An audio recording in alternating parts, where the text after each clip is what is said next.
In a resounding verdict that underscores the importance of law and order, Hunter Biden, son of President Joe Biden, was found guilty on 3 felony gun charges by a federal jury in Delaware. The charges stem from his purchase of a Colt revolver in 2018 during a period when he was heavily addicted to crack cocaine. The jury, after only 3 hours of deliberation, found Hunter Biden guilty of 2 counts of making false statements about his drug use when purchasing the weapon, and 1 count of illegal possession of a firearm by a drug user or addict. This verdict culminates a week-long trial that has captivated the nation, especially given its political implications. Hunter Biden displayed no visible reaction as the courtroom deputy read the verdict. Following the decision, he embraced his attorneys and kissed his wife, Melissa Cohen Biden, before leaving the courtroom. In a statement, Hunter Biden expressed gratitude for his support network, saying, "I am more grateful today for the love and support I experienced this last week from Melissa, my family, my friends, and my community than I am disappointed by the outcome." His attorney, Abby Lowell, vowed to vigorously pursue all the legal challenges available to Hunter, indicating an appeal is likely. This trial marks just one of 2 legal battles Hunter Biden faces, the other being tax charges slated for trial in September.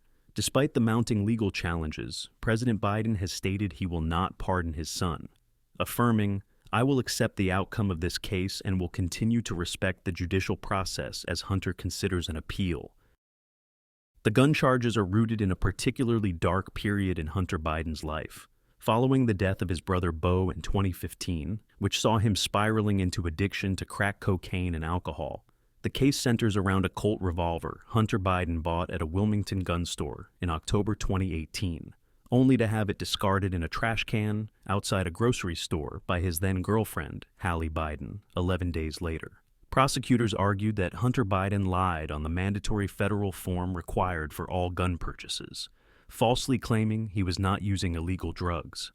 They built their case by calling 10 witnesses, including 3 of Hunter's former romantic partners: his ex-wife Kathleen Bewley, ex-girlfriend Zoe Keston, and Hallie Biden, who was also his late brother's widow.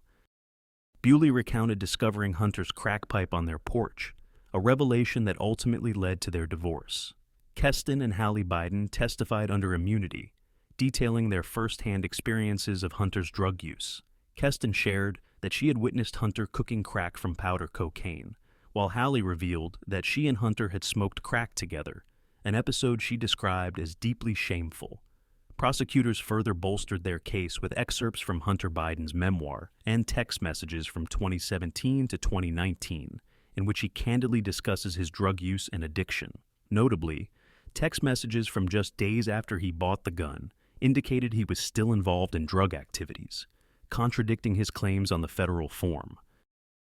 Hunter Biden's defense, led by Abby Lowell, did not dispute his client's past addiction, but argued that Hunter had completed a rehab program by August 2018 and did not consider himself a drug user at the time of the gun purchase in October 2018. Lowell contended that the prosecution failed to provide concrete evidence of drug use during the narrow window when Hunter owned the firearm.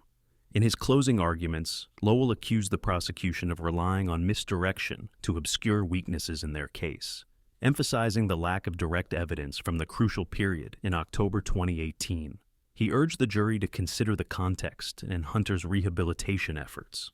As the nation awaits the sentencing and potential appeals, this case highlights the ongoing struggle against addiction and the consequences of illegal firearm possession, with broader political ramifications, as President Biden faces a contentious re-election campaign.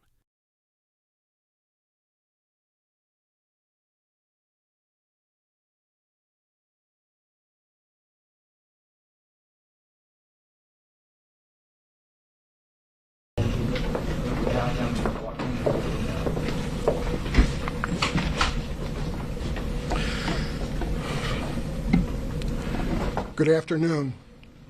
My name is David Weiss. I'm special counsel. Earlier today, Hunter Biden was convicted of 2 counts of lying on a form submitted to a federal firearms dealer about his addiction or use of crack cocaine and possessing a firearm while a user or addict. There have been two overarching themes emphasized by the prosecution during trial: this defendant's illegal choices and the rule of law. First, while there has been much testimony about the defendant's abuse of drugs and alcohol, ultimately, this case was not just about addiction, a disease that haunts families across the United States, including Hunter Biden's family. This case was about the illegal choices defendant made while in the throes of addiction, his choice to lie on a government form when he bought a gun, and the choice to then possess that gun. It was these choices and the combination of guns and drugs that made his conduct dangerous. Second, no one in this country is above the law.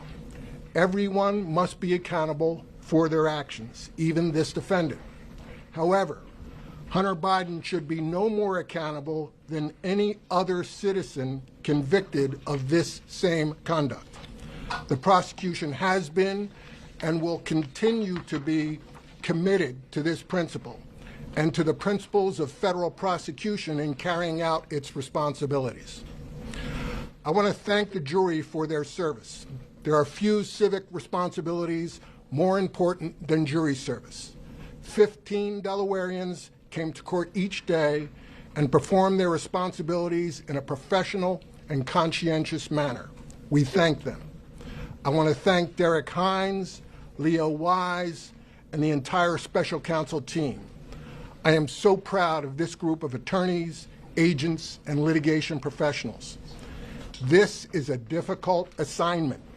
These folks have been working 7 days a week for the last couple months, litigating a variety of issues in district and appellate courts on two coasts.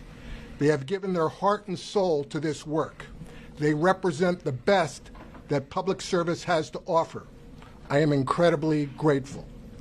Finally, I want to thank Attorney General Garland for providing the support necessary to fulfill our mission, ensuring that we have the independence to appropriately pursue our investigations and prosecutions.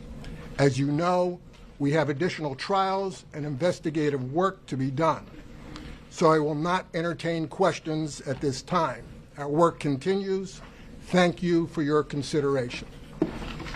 Thanks. We've heard from jurors on Mr. Weiss, would you entertain a plea deal in the California case? I'm a witness to Joe Biden being a criminal in Air Force One, Air Force Two. I need to be in your grand jury. You won't have me there.